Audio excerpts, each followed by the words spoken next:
तो एक बार जोर से बोलेंगे और जोर से बोलेंगे।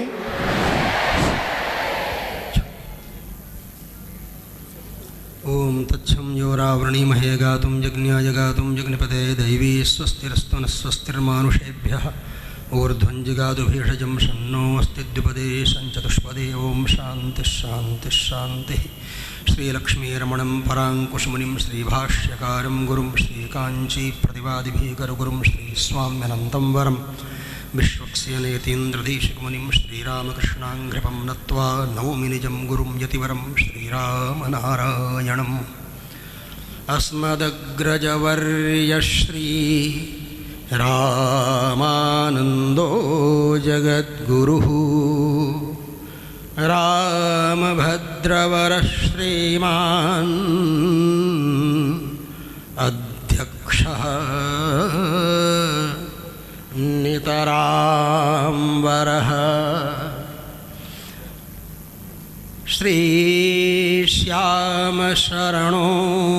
देवः स्निग्धकुञ्चितमूर्धजः निम्बार्काचार्यवर्यश्री शोभतेऽत्र जगद्गुरुः। श्रीपुरुषोत्तमशरणः नित्यं श्रीपुरुषोत्तमशरणः श्रीमद्भागवताध्यापने सुदक्षः येनाध्यापितमात्रेणायं देवकीनन्दनो जयति। मंचस्थानां समेषां श्रीधर्माचार्यवरीयसां भक्तानां वैष्णवानां च मध्ये किंचित ब्रवीम्यहम्। हमारे मंच पर विराजमान समस्त धर्माचार्य वृंद, सामने बैठे हुए धर्मानुरागी सज्जनों, श्रद्धामयी माताओं, देवियों एवं सुस्नेहिल बच्चों, समय बहुत कम है और आप सब लोग जानते हैं लाइव का लफड़ा है, इसलिए दो शब्दों में ही मैं आपको ये बताने वाला हूँ कि क्या चीज़ है जो गो सेवा का गो संवर्धन आयोग है, और उस गो संवर्धन आयोग की जगह पर एक शब्द मेरा थोड़ा सा करेक्शन है, गो संवर्धन संरक्षण आयोग उसका नाम हो, क्योंकि मत्स्य संवर्धन और मत्स्य पालन तो हो ही रहा है और उसी तरह न हो, इसलिए गो संवर्धन के साथ साथ संरक्षण शब्द उसमें जोड़ देना अनिवार्य है। ये हमारा सुझाव है एक उसमें, जिससे कि अगर घी देने की क्षमता न रहे तो भी उनको कोई मार न सके, दूध देने की क्षमता न रहे तो भी उनको कोई मार न सके, इसलिए संरक्षण होना चाहिए। और वस्तुतः गाय की जो सेवा करेगा, गाय के बीच में जो रहेगा, गोकुल में जो जाएगा, वही दुष्ट दुर्दांत दुष्प्रवृत्तियों का शमन कर सकेगा।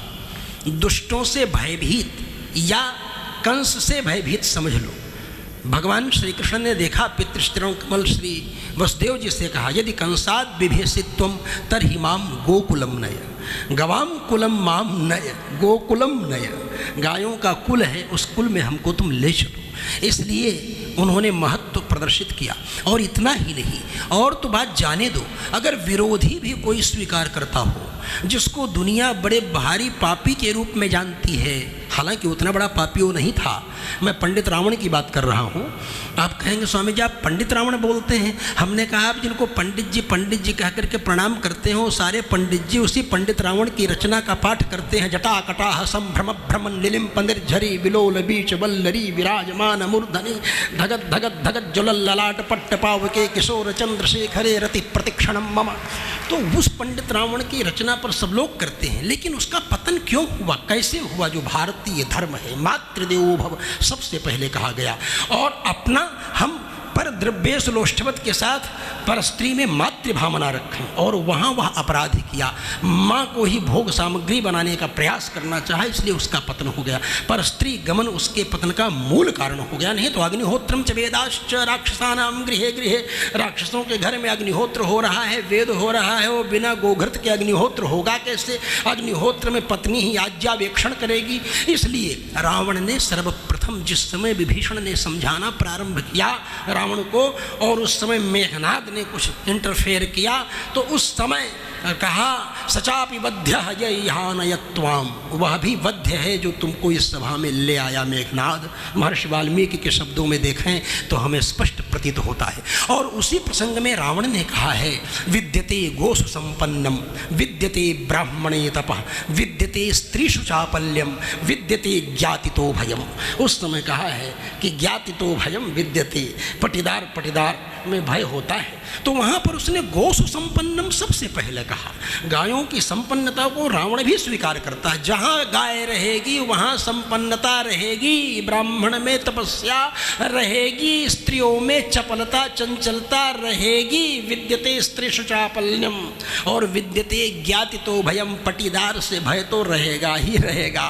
इसलिए बंधुओं, रही बात गोपाल की, गो सेवा की, गाय की भक्ति करने की, उस गोमूत्र में वो शक्ति थी कि अत्रि महर्षि के इशारे पर जब विजिताश्व, जिसका नाम ही पड़ गया, जब आंजन लगाया गोमूत्र का, तो उसे घोड़ा देवराज इंद्र दिखलाई पड़ गए। देख लिया उसने कि हाँ यही देवराज इंद्र हैं, गाय हरण करके लिए अश्वहरण करके ले जा रहे हैं अश्वमेध यज्ञ का। तो बंधुओं, ये गाय की महिमा है और गाय के अंग अंग में देवता तो हैं ही। मैं केवल इतना आपसे कहना चाहूँगा, वह गोपाल जिनको हम लक्ष्मणसृजे मृदुपदे पशुपांगजाय, हमारे यहाँ शब्दों के इतने विभिन्न अर्थ हैं। भारतीय संस्कृति में गाय माँ है, गाओ विश्वस्य मातरः, और ब्रह्मा जी स्तुति करते हैं पशुपांगजाय। पशु के रूप में गाय और वृषभ और वत्स को मान करके पशून पाति पशुपहा नंदः तस्य अंगम मित्र शरीरयोः अंगम मित्रम पशुपांगः वसुदेवः तस्मात् जातः पशुपांगजः तस्मै पशुपांगजाय, ये अनुभव करते हैं। तो बंधुओं, केवल इतना बताऊंगा, ये प्रियाकांत जो नाम जो है उसका रहस्य क्या है दो शब्द में, क्योंकि प्रतिष्ठा उनकी है और उन्हीं की प्रतिष्ठा में हम सब लोग आए हैं, और उन्हीं की प्रतिष्ठा के कारण हम इस पृथ्वी जल तेज आकाश वायु के पांच भौतिक शरीर को पंच संस्कार तापः पुंड्रम तथा नाम मंत्रो यागश्च पंचम के अनुसार पंचकाल परायणाः, महाभागवत वैष्णव जो पंचकाल परायण हैं वो पांचवें रूप में भगवान प्रियाकांत जी का दर्शन कर रहे हैं। जैसे एक राजा का एक रूप अपने अंतःपुर में रानी के साथ एकांत में रहता है, वहाँ कोई नहीं जा पाता। जैसे एक रूप उसका न्यायालय में सिंहासन पर बैठ करके होता है, वहाँ न्याय करता है वह, और जैसे एक रूप उसका गुप्तचर बनकर खुफिया बनकर के समाज में देखने का होता है कि मेरे राज्य में क्या हो रहा है, और एक रूप उसका सिक्के पर होता है। बंधुओं, यह आप समझ लो, वो खुफिया वाला रूप जो है वो तो अंतर्यामी रूप में हृदय में हमारे विराजमान है। मैं जान ही नहीं पा रहा हूँ, इतना बड़ा खुफिया है, मेरे सारे कारनामे देख रहा है, और उसका अपनी प्रियतमा पत्नी भगवती के साथ समय त्रिपाद विभूति में दिव्य रूप में विराजमान, दिव्य गोलोक धाम में विराजमान है। वह स्वरूप दिव्य साकेत लोक धाम में विराजमान है। त्रिपाद विभूतेर लोकास्तु असंख्याता प्रकीर्तिता, यह श्रीमद् पद्म पुराण में वर्णन करते हैं भगवान वेदव्यास। तो वह, और तीसरा रूप जो है उसका जो न्यायालय में अनुभव करने का है, वो न्यायालय में वही है न्याय करने वाला। वह कौन? कचहरी है देवताओं की। जगाम सत्रणयन स्थिरम क्षीर पयोनिधि, वहीं पर मुकदमा लोग पेश करते हैं क्षीर सागर में। और बंधुओं, विरोधियों का दमन करने के लिए श्री राम श्री कृष्ण के रूप में वो अवतार लेते हैं। और सच पूछो तो सिक्के के रूप में जो राजा का रूप है, उस राजा के रूप को कुछ भी बोल दो, गाली भी दे दो, कुछ कर दो तो मना नहीं करता, लेकिन भूखों मरने लगोगे तो उसी राजा के रूप वाले सिक्के से तुमको भोजन मिल जाएगा और तुम्हारी भूख दूर हो जाएगी। वह प्रियाकांत जो हैं वो अर्चा अवतार, जो अर्चा विग्रह पर व्यूह विभव अंतर्यामी अर्चावतारी, ये 5 रूप हैं ना पर भगवान के। पर इसलिए मैं बता रहा हूँ प्रियाकांत का मतलब क्या है। प्रियया कांतः प्रियाकांतः, तो प्रियया कांतिर्वर्धते यस्य, क्यों जातन की झाई पड़े श्याम हरित द्युति होए। हमारे बड़को बहुत मधुर मधुर आनंद ले रहे हैं, उनका भी आशीर्वाद है। मैं केवल इतने कहूँगा कि जातन की झाई पर श्याम हरित द्युति हो। श्याम है श्याम सुंदर, लेकिन राधे रानी का गोरापन जब पड़ता है उनके ऊपर तो सांवलापन थोड़ा और डाउन होता है, और सांवला पर डाउन होगा तो हरा रंग हो जाएगा। इसलिए श्याम हरित द्युति होय, इसलिए रामम दूर्वादल श्यामम पद्माक्षम पीतवाससम। तो इस तरह आचार्यों ने अनुसंधान किया है, बड़े रस हैं, बहुत कुछ है। फिर मिलेंगे, फिर आप लोगों को बताएंगे। बस